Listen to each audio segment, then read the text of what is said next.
You may want to roll your eyes at the next sentence, but just hear me out. My name is Dave. I'm 19 years old, and I know I will never have another relationship or get married. You see, around 5 years ago, I just went through my first and only breakup. I told my friends I dumped her for a hotter chick, but the truth was, she dumped me for my stepsister. But how was I supposed to tell my friends that? That's about the most embarrassing thing ever. My stepsister, who was a year younger than me, managed to steal my girlfriend. Of course, my mother knew about it and was more than supportive to my sister, but she still felt bad for me. She came into my room, put $50 in my hand, and asked if I wanted her to drop me off at the mall for a couple of hours. I slowly nodded my head and started to get ready. On my way to the mall, I texted my 5 friends and told them to join me.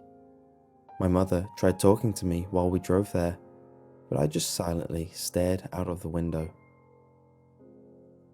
When we pulled up to the entrance of the mall, I got out of the car and slowly walked in. Before my mom drove off, she yelled out, "I love you, Dave." I glared her down until she drove away. I was there for 2 hours by myself. None of my friends texted back, and I was getting ready to call my mother to pick me up when I saw the prettiest girl I have ever seen. I don't know what came over me. When she walked past me, I started to follow her. She looked at me and gave me a smirk before turning around and planting the most passionate kiss I've ever felt in my life. My arms were flailing for a couple of seconds before the feel of her lips, the light coconut scent of her hair, and the warmth of her embrace made me lose track of everything.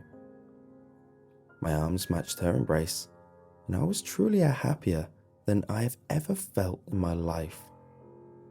It felt like days flew by before she pulled away from the kiss. She gave me a short laugh before asking, "If you like that, why not just go ahead and promise to be mine forever?" I was a teenager, and my teenage hormones were bouncing all over my body. I don't care how weird her question was. After taking a deep breath, I asked, "How do I do that?"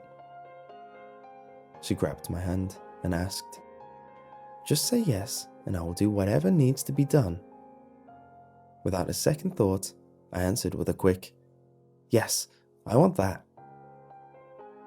She gave me a smile before her body started to melt.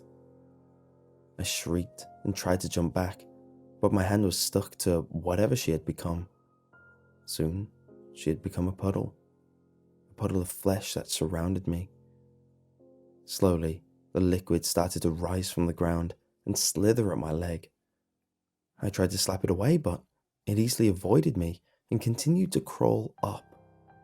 I tried yelling, but my throat wasn't responding.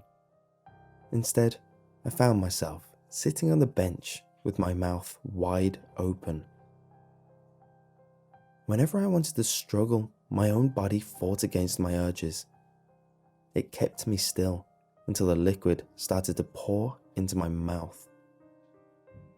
The taste of copper filled my mouth and I started to gag, but the liquid kept flowing down my throat.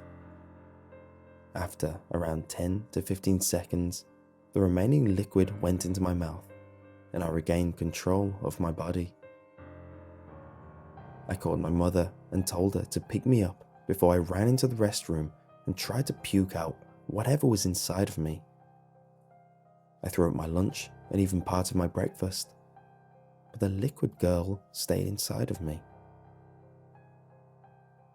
For the next couple of months, I monitored myself, but nothing seemed to be out of the ordinary. It still annoyed me seeing my sister making out with my ex, but I got over it. For some reason, I was actually a little bit happier than I normally was. I was a lot more outgoing.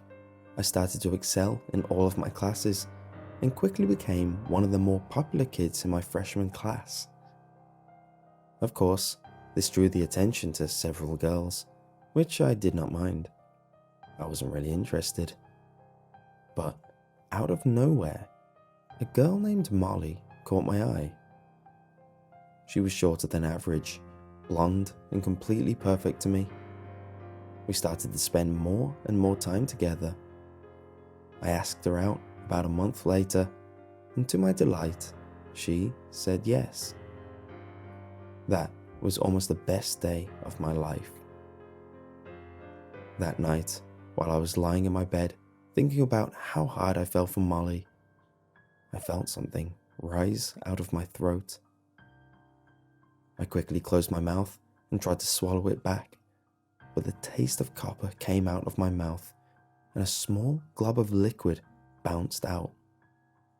I jumped out of bed, turned on the lights, and looked around the room, but I couldn't find anything there. After looking around for a while, I became too tired and fell back asleep. The next morning, when I woke up, I got ready and my mother drove me to school. When I got to school, I noticed something was off. Kids were acting normally until they were stopped by a teacher in front of the school. They turned around and started to walk back to the car they were dropped off in. I ran up to a kid that was in my history class and asked him what was going on. He shrugged and said, "They said someone died in our school."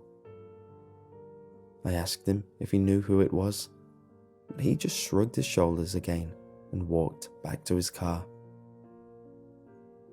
Later on, while I was watching the news, Molly's face popped up on the screen. I dropped the remote on the floor and continued to stare at the screen and hear about what happened to her. She was found in the middle of my first classroom. She had an envelope in her hand. They were investigating all of the tapes, but all they saw was her stopping in the middle of the class and grabbing her throat. She fell to the ground and squirmed around for a couple of seconds before her movements stopped entirely. It took me over 2 years to get over the death of Molly, but for some reason, I felt like I was never truly alone. I tried dating another girl, Grace, about 3 years ago, but I was never really into the relationship. She tried to make the relationship work, but something inside of me was pulling me away from her. After several months of seeing her suffer, I wanted to cut it off with her. But when I walked up to her to break up the next day, I froze in my steps. This was the girl that really went through months of torture to make me fall in love with her. And I really did start to love the girl. The love that I haven't felt since meeting Molly. I walked up to her and grabbed her close to me before planting a kiss on her cheek. I whispered, "I love you," into her ear for the first time. She looked truly happy. The day flew by. After school, we went around the school parking lot for hours and talked about everything important and stuff that was completely trivial. I loved every second of it. When I got home, I immediately started to text her and we talked until around 1 a.m. Right as I put my phone on the side table and started to drift off, I felt nauseous. I tried with all of my strength to hold it back, but no matter how much I tried, I felt the same taste of copper come out of my mouth. Right as the cup full of goo expelled out of my mouth, I jumped right on the spot I thought it landed on, but it was gone. I tried texting Grace to be careful, but I started to feel the liquid come out of my mouth again. I started choking and tried to grab whatever was in my throat with my fingers, but before I put my fingers in my mouth, I felt it rush out of my throat. It was the girl that I saw at the mall. I tried reasoning with her, but she raised her hand and a blur flashed across my face. I woke up the next morning to a bunch of texts on my phone. They were all about Grace. She was dead. She was found in a room. I called her brother, John, on the phone, and through sobs, he described how he found her. She was lying on a bed. Her hands were around her neck. Her face was completely blue. Her neck had several gashes. Her blood surrounded her dead body. He swore up and down that he saw a pinkish liquid coming out of her mouth. She was the last one I fell in love with. I have tried everything I can to stay out of the way of anyone I felt like I had a chance of falling in love with. Sometimes I wake up in the middle of the night and see the girl I saw at the mall, the girl that is now a permanent part of me. No matter how many times I have seen her, I cannot describe what she looks like. All I know is that she is everything I desire in a woman. Like I said, I tried really hard to stay out of the way of love, but just the other day, I met a girl. Her name is Amber. I helped her study for a communications exam. She gave me her number, and we are going out to a movie. I hope I don't fall in love.